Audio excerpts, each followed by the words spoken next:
అవినాష్, చెప్పుమ్మా. దగ్గరలో ఉన్న మెడ్ప్లస్కి వెళ్ళి మెడ్ప్లస్ బ్రాండ్ మెడిసిన్స్ అని అడిగి కొనుక్కునరా. అక్కడ 50 to 80% తగ్గింపుకు వస్తుంది. సాదిక్ అలీ గారు, రాజకీయ విశ్లేషకులు. సాదిక్ అలీ గారు నమస్తే. నమస్తేనండి. నమస్తే. ఈరోజు అంటే సంవత్సర కాలంలో సాధించినటువంటి విజయాలు అవ్వచ్చు, ముఖ్యంగా రేవంత్ రెడ్డి వరంగల్లో ఇక్కడ హనుమకొండలో ఆర్ట్స్ కళాశాల మైదానంలో ఏర్పాటు చేసినటువంటి ప్రజాపాలన విజయోత్సవ సభలో కొన్ని కీలకమైనటువంటి వ్యాఖ్యలు చేశారు. అలాగే బీఆర్ఎస్పై విమర్శనాస్త్రాలను సంధించారు. గత 2014 నుంచి 19 సంవత్సరాల్లో అయితే మాత్రం మహిళకి అక్కడ మంత్రి పదవి ఒక్కళ్ళకు కూడా ఇవ్వలేదు తన మంత్రివర్గంలో అని చెప్పారు. మేమైతే మాత్రం వరంగల్ బిడ్డలకి ఇద్దరికి ఇచ్చామని చెప్పారు. ఏ విధంగా చూడొచ్చు అంటారు? వరంగల్ రెండో రాజధానిగా చేస్తున్నారనే విధంగా ఒక విధంగా చేయాలంటే అభివృద్ధిని చూస్తూ ఉంటే అక్కడ ఎయిర్పోర్ట్ నిర్మాణాలు అవ్వచ్చు, అలాగే inner ring road, outer ring road, అలాగే మున్సిపాలిటీలు అవ్వచ్చు, దాదాపు 4,000 కోట్ల పైచిలకు అయితే మాత్రం అభివృద్ధి పనులకు అయితే మాత్రం శ్రీకారం చుట్టారు. సాదిక్ అలీ గారు సార్, ఇక్కడ అభివృద్ధి అనే విషయాన్ని వరంగల్ ప్రజలు చాలా జాగ్రత్తగా గమనిస్తున్నారండి. గత బీఆర్ఎస్ ప్రభుత్వంలో కూడా అభివృద్ధికి సంబంధించినటువంటి చర్చ జరిగింది.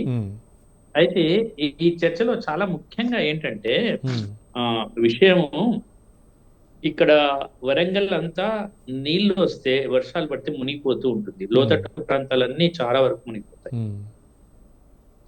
దాని విషయంలో ఒకప్పుడు కేసీఆర్ గారు అక్కడికి రాష్ట్ర ముఖ్యమంత్రి గారు అప్పటి ముఖ్యమంత్రి గారు వెళ్ళేసి మేము కట్టిస్తాము, అవి కట్టిస్తాం, ఇవి కట్టిస్తాం అని చెప్పి ఒక్క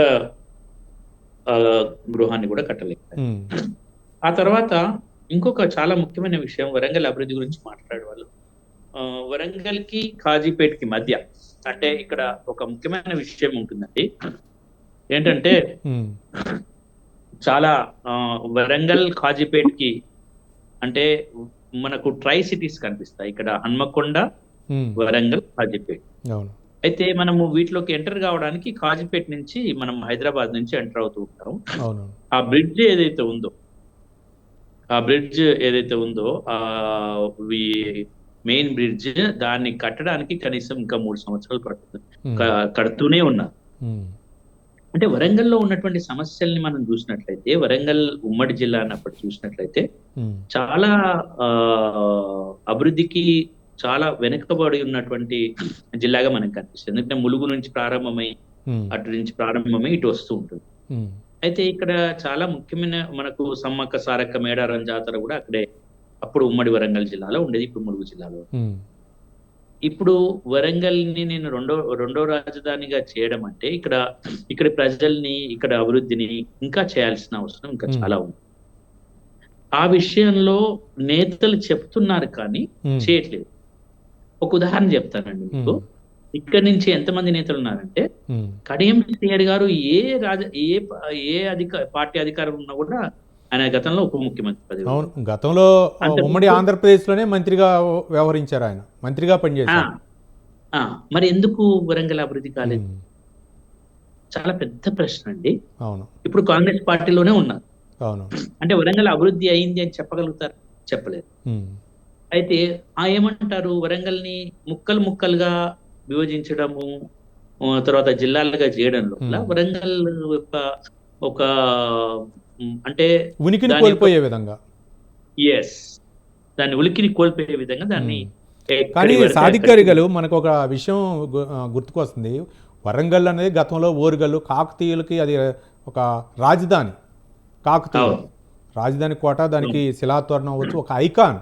తెలంగాణకే ఇప్పుడు మన ఏదైనా సరే ఒక బ్రాండ్ అంబాసిడర్ ఏదైనా ఉంది అంటే తెలంగాణలో అది ఓరుగల్లు శిలాతోరణమే అన్నమాట, ప్రధానంగా మనం చూసినట్లయితే. కాబట్టి అట్లాంటి శిలాతోరణం అవ్వచ్చు, లేకపోతే గతంలో రాజధాని.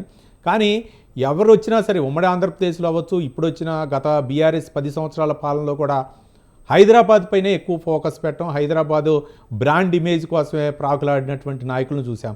కానీ ఇప్పుడు రేవంత్ రెడ్డి వరంగల్ పైనే దృష్టి సారించడానికి గల కారణాలు ఏంటి? ఇక్కడ వరంగల్ ఏం చూస్తారంటే, యాక్చువల్ గా వరంగల్ ఉద్యమాలకి ఇలా అండి. అంటే ఏ ఉద్యమాలైనా కూడా వరంగల్ నుంచి వస్తాయి. తెలంగాణ ఒక ఉద్యమ స్వభావాన్ని వరంగల్ జిల్లా మార్చేసింది. వరంగల్ జిల్లా మొదటి నుంచి కూడా ఇప్పుడు జయశంకర్ గారు అక్కడి నుంచి వచ్చారు, కాళోజీ గారు అక్కడే ఉన్నారు. ఇదంతా చూసినట్లయితే చారిత్రాత్మకంగా కానివ్వండి, సాంస్కృతిక పరంగా కానివ్వండి, వరంగల్ జిల్లాకి ఉమ్మడి వరంగల్ జిల్లాకి ఒక పేరు ఉండేది, ఒక ప్రాధాన్యత ఉంది.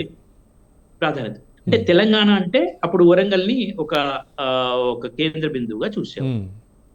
తెలంగాణ సాయుధ పోరాటం కూడా ఇప్పుడు జనగామ లాంటి ప్రాంతం కానివ్వండి, తర్వాత పాలకుర్తి ప్రాంతంలో కానివ్వండి, ఇవన్నీ కూడా వరంగల్ ఉమ్మడి జిల్లాలో ప్రాంతం. తెలంగాణ సాయుధ పోరాటం కూడా ప్రధాన కేంద్ర బిందువు.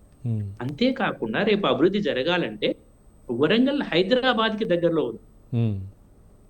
అంటే హైదరాబాద్ కి వరంగల్ కి మధ్య దూరము 80+ అంటే 130 కిలోమీటర్ల దూరంలో ఉంది. అంటే ఈ కారిడార్ ని కనుక మనం డెవలప్ చేయగలిగితే మనము ఆ హైదరాబాద్ నుంచి 130 కిలోమీటర్ల వరకు కారిడార్ డెవలప్ చేయగలిగితే అభివృద్ధి అనేది కంప్లీట్ గా కనిపిస్తుంది అనేది నేతల యొక్క అభిప్రాయం. రైట్.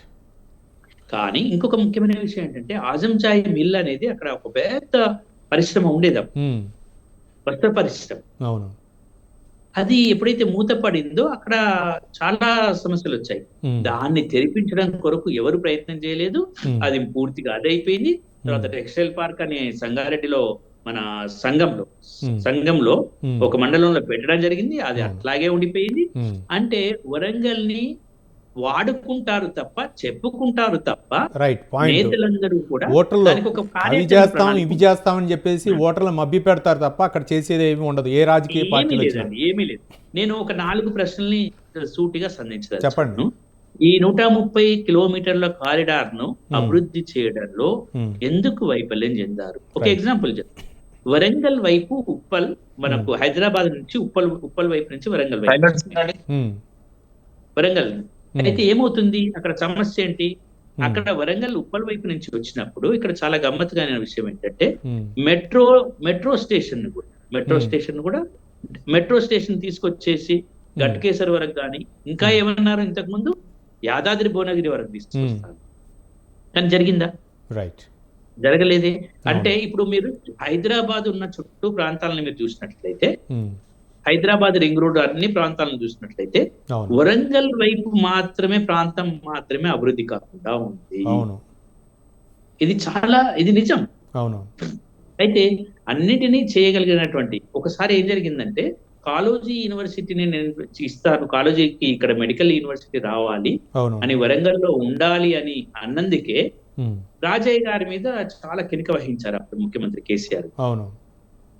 అంటే ఇక్కడి బిడ్డలకి, ఇక్కడ ఉండేటువంటి రాజకీయ ప్రాతినిధ్యం గల వారికి నిర్ణయించే అధికారాన్ని క్యాబినెట్ యూనివర్సిటీ వచ్చిందండి సాదిక్ గారు గతంలో నేను చెప్పేది నేను ఒక విషయం చెప్తాను. ఎవరు అడుగుతున్నారు నేను దానికి విషయం చెప్తాను. రామూర్తి గారు బీఆర్ఎస్ నాయకులు. నువ్వు ఇస్తావానే నేను చెప్తాను, వెనక ఏం జరిగిందో చెప్తాను. నువ్వు ఇస్తావానే నేను ఇచ్చేది ముఖ్యమంత్రి అని కత్తెర పెట్టి ఎవరు ముఖ్యమంత్రి అప్పుడు జరిగిన పరిణామాలు కాదు, ఎవరికి ఇస్తారు, ఎవరికి ఇస్తున్నారు? ప్రజలకే కదా, ప్రజలకి భిక్ష పెడుతున్నారా పాలకులు? రేవంత్ రెడ్డి ఇస్తాడా, కేసీఆర్ ఇస్తాడా?